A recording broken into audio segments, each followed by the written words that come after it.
Dr. Dawn Hughes is in court today to testify once more and defend Amber Heard. Her stories do not change and everything she's saying is still the same, even when Dr. Shannon Curry proved that she was lying. So yesterday, Dr. Curry already said that Dr. Hughes showed us false results of the tests she conducted to probably make everyone believe that Amber has post-traumatic stress disorder. As Johnny Depp's witness, she proved that Amber scored the most points in a test that tells you whether a person is exaggerating or faking symptoms of PTSD. Looking at scores as high as Ms. Heard's, and then you're not seeing indications of PTSD in the more subtle tests where she doesn't know what she's endorsing.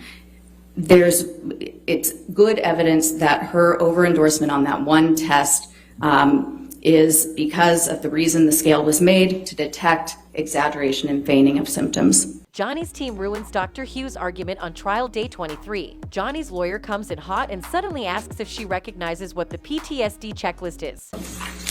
Do you recognize what the National Center for PTSD is? What it is? Yeah. Yes, I do.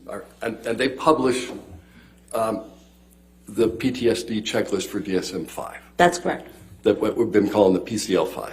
Correct. It must have been embarrassing to have him ask that. She claims to be an expert witness after all. The lawyer emphasizes that this test shouldn't be the only one to prove whether a person has PTSD or not. The PCL-5 should not be used as a standalone diagnostic tool. When considering a diagnosis, the clinician will still need to use clinical interviewing skills and a recommended structured interview, e.g. He hadn't said anything else after that, but Dr. Hughes proceeded to defend herself. The CAPS-5 to determine a diagnosis, correct? That's what the manual says. Right, and this manual Okay. also says that this is a screening instrument, so when you do the clinical interviewing, you absolutely can determine diagnosis. So the after answer is somebody yes. The manual says you still the need to use PCL-5 clinical interviewing skills, which I used. She wants everyone to know that she used that checklist correctly, and no one can tell her she's wrong. Sounds guilty to us. She then schooled Ben that they should read the manual, but Ben quickly retaliated by asking a rhetorical question. You said that we should read the manual. Would you also agree with me that we need to read the directions on these tests? Dr. Hughes looked taken aback after that. Bet she didn't expect it. Johnny's team presented a photo as a demonstrative and she acted rudely to it, saying that they already talked about this in court, as he was just clarifying what Dr. Hughes instructed Amber to do during one test. She got all defensive again. In front of every single question, how often did this happen in the past year? Correct, and I Right. oriented And the you individual know- to not limit herself to the Correct. last year to get an accurate assessment of the violence and abuse that she experienced. She was just talking over the lawyer the whole time. Is she hiding something or not? Well, either way, her attitude does not sit well with the judge and the jury. Dr. Hughes continues to do this and it becomes obvious that something's wrong. Johnny's lawyer was just asking why it's written in the instructions that Amber should recall events in the past year only when she's been away from Johnny longer than that. Yeah.